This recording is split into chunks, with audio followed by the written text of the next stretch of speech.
क्या रावण अच्छा था? चलिए जानते हैं। रावण को बहुत ज्यादा डिमोनाइज किया जाता है रामायण के अंदर। रावण इतना बुरा थोड़ी ना था। एक किसी ने ग्रंथ भी लिखा हुआ रावण संहिता, उसमें भी बताया गया रावण इतना दयालु था कि सारी स्त्रियों को अपनी बहन मानता था वो। अच्छा, जिस प्रकार का व्यवहार वो करता था उससे तो हरगिज नहीं लगता कि ये व्यक्ति स्त्रियों को अपनी माता या उनको बहन मानता था, हरगिज नहीं। सीता माँ was not the only lady. Sita माँ केवल एक स्त्री नहीं थी जिसपे हाथ डाला था रावण ने कितनी ही स्त्रियों को उनका बलात्कार किया था, उनको भगा के लेकर आया था, उनको मतलब किडनैप करके लेकर आया था, कितनी सारी स्त्रियों को। और 3-4 के तो नाम हमें मिलते हैं, बाकी सारों का उल्लेख है। एक अप्सरा थी, उसका नाम था पंजिकस्थली। ये पंजिकस्थली नाम की जो अप्सरा थी, इसको देख करके इतने मोहित हो गए रावण कि ये इसके पीछे पीछे भागे इसका भोग करने के लिए। इसने खूब बचाने का प्रयास किया खुद को, लेकिन फिर भी खुद को बचा नहीं सकी और रावण इसका भोग भी किया। तो ये जब इसका भोग किया तो इसको ब्रह्मा जी से फिर श्राप मिला कि अगर कभी तुम जबरदस्ती किसी भी स्त्री को उसकी इच्छा के विरुद्ध अगर छुओगे तो तुम्हारे सर जो है कई हजारों टुकड़ों में बिखर करके तुम्हारी मृत्यु हो जाएगी। ऐसा श्राप मिला हुआ था। इसलिए रावण ने जो है सीता मैया को छुआ नहीं। सीता मैया को अपहरण कैसे किया? सीता मैया को बेहोश किया, उसके बाद जमीन के टुकड़े के साथ उठा करके लेके गया, लेकिन सीता मैया को हाथ से पकड़ करके छीना झपटी कर नहीं पाया। रीजन भी, अगर वो ऐसा करता तो उसके शीश के टुकड़े टुकड़े हो जाते हैं वास्तव में। तो ऐसा नहीं कि उसने कि सीता मैया को नहीं छुआ। ये रावण की बड़ी पवित्रता थी। लंका में सीता मैया थी, लेकिन फिर भी इतने महीनों तक सीता मैया के रहने पर भी, लेकिन फिर भी रावण ने देखो सीता मैया को छुआ नहीं। ये छुआ नहीं ऐसा नहीं कि वो बड़ा नियंत्रित था अपनी इंद्रियों में, ना ना ना ना ना, इसलिए था क्योंकि श्राप मिला हुआ था, अगर किसी स्त्री को उसकी इच्छा के विरुद्ध छुएगा तो मरेगा। सीता माँ को हाथ नहीं लगाने का कारण उसके सर पे श्राप होता है। पुंजिकस्थला नाम की एक अप्सरा है जिसके साथ ऐसे ही बलात्कार किया रावण ने। पुंजिकस्थला ने जाकर ब्रह्मा जी से कहा, ये कहानी है, ठीक है। अब रावण को जो वरदान मिला है वो भी तो ब्रह्मा जी से मिला है। तो ब्रह्मा जी ने कहा कि अगर फिर से तुम ऐसी स्त्री जो तुम्हें नहीं चाहती उस पर ज़बरदस्ती करोगे, ठीक है, उस पर ज़बरदस्ती करने का प्रयत्न करोगे तो तुम्हारा सर 100 टुकड़ों में टूट जाएगा। तो इसीलिए रावण ने समय दिया है सीता माँ को, इसलिए नहीं क्योंकि he is waiting for her consent, ऐसा नहीं था। इनफैक्ट वो जब ले आया सीता माँ को तब वो पहले बोलता है कि मैं तुमको 12 महीनों का समय देता हूँ, अगर तुम स्वयं मेरे शयन पर नहीं आई तो मैं तुम्हारे टुकड़े टुकड़े करके ब्रेकफास्ट में खा लूँगा। उसके बाद वो एंड में जब हनुमान जी पहुँचे अशोक वाटिका, तब वापस उसे कहते हैं कि अब तुम्हारे पास 2 महीने का समय है, अगर तुम मेरे पास नहीं आई, शयनम आरोह ऐसे करके वो बोलता है कि मेरे बिस्तर पर नहीं चढ़ी तुम तो तुमको मैं टुकड़े टुकड़े करके खा जाऊंगा। सुंदरकांड चैप्टर 22 श्लोक 8 और 9 रावण सीता को धमकी देता है। वो कहता है सीता से कि मैंने डेडलाइन रखी है तुम्हारे लिए 2 महीने की, अगर तुम मेरी पत्नी नहीं बनोगी तो तुम्हें किचन में भेज दिया जाएगा, पकाया जाएगा और तुम मेरा नाश्ता बनोगे। किसी भी एंगल से कोई रिस्पेक्टफुल बिहेवियर लगता है क्या? वो शिव भक्त कैसे बना उसकी बात है। तो होता ऐसे है कि जब उसे वरदान मिल चुका है और उसे लग रहा है कि अब ब्रह्मा जी की तपस्या करके वरदान मिला और अब रावण को लग रहा है कि अब तो वो सर्वश्रेष्ठ, तो वो ना जाके अलग अलग राजाओं को ललकार रहा है युद्ध के लिए।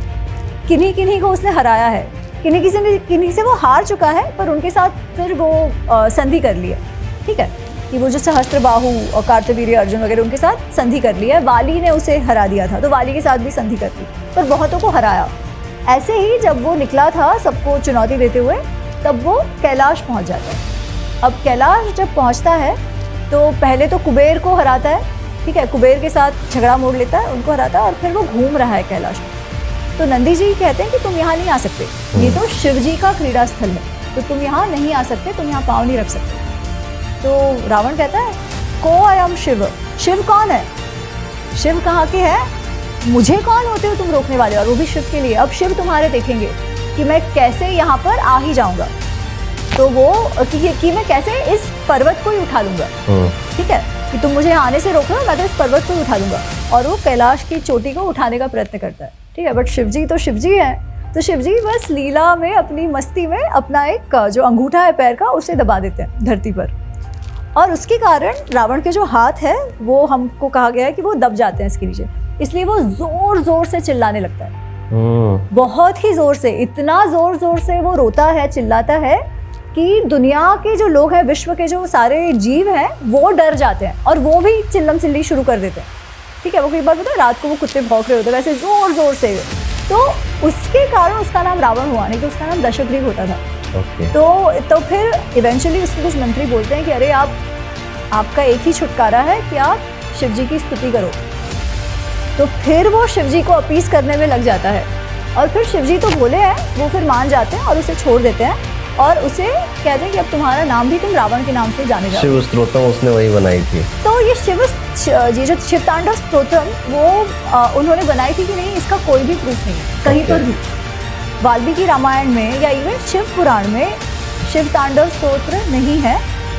ऐसा माना जाता है कि वो बहुत बाद में लिखा गया, पर उसमें ऐसा है ना रावण रचित एंड में, वो रावण यही रावण है या किसी और ने वो पेन नेम यूज़ करके यूज़ करा है, इसमें डाला है, हम ये नहीं जानते क्योंकि ये बहुत बाद में लिखा हुआ है, 7th सेंचुरी वगैरह में लिखा हुआ है। इवन जो छंद उसका है वो छंद का प्रयोग बहुत बाद में हुआ था, तो वो रावण ने ही लिखा है, इसका कोई भी प्रूफ नहीं माना जाता, जबकि बहुत लोग ये मानते हैं पर कोई भी लिखित कोई भी शास्त्रिक प्रूफ उसके लिए नहीं है। इंटरेस्टिंग। रावण एक बड़ा शिव भक्त था, ब्राह्मण था, इंटेलिजेंट था।